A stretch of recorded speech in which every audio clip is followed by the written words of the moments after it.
Hello, ഇന്ന് പൊരി കൊണ്ടുള്ളൊരു simple recipe ആയിട്ടാണ് വന്നിരിക്കുന്നത്. അതിനാവശ്യമായ വെളിച്ചെണ്ണ ഒരു 1.5 സ്പൂണ്.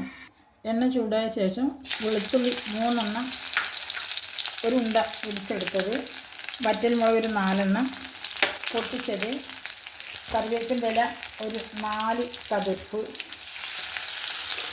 എടുക്കാം. ഇത് ചെയ്യാൻ അതിലേക്ക് ഒരു 1/4 ടീസ്പൂൺ മഞ്ഞൾപ്പൊടി, ഒരു പിഞ്ച് കുരുമുളക് പൊടി, ആവശ്യമായ ഒരു പിഞ്ച് ഉപ്പ്, ഇതെല്ലാം ചേർത്തൊന്ന് ഇളക്കി കൊടുക്കുക. പൊരി ഇട്ട് കൊടുക്കുക. ഒരു ബൗള് പൊരിയാണ്. അങ്ങനെ ഇളക്കി മിക്സ് ചെയ്യുക. ഇതിലേക്ക് ഒരു ലേശം കായപ്പൊടി ഇളക്കി കൊടുക്കുക. ഇതെല്ലാവരും ഇതുപോലെ ഉണ്ടാക്കി നോക്കണം. എൻ്റെ അഭിപ്രായങ്ങൾ അറിയിക്കണം. വീഡിയോ ഇഷ്ടമായാൽ സബ്സ്ക്രൈബ് ചെയ്യണം, ഷെയർ ചെയ്യണം, ബെല്ലൈക്കൺ അമർത്തണം കേട്ടോ.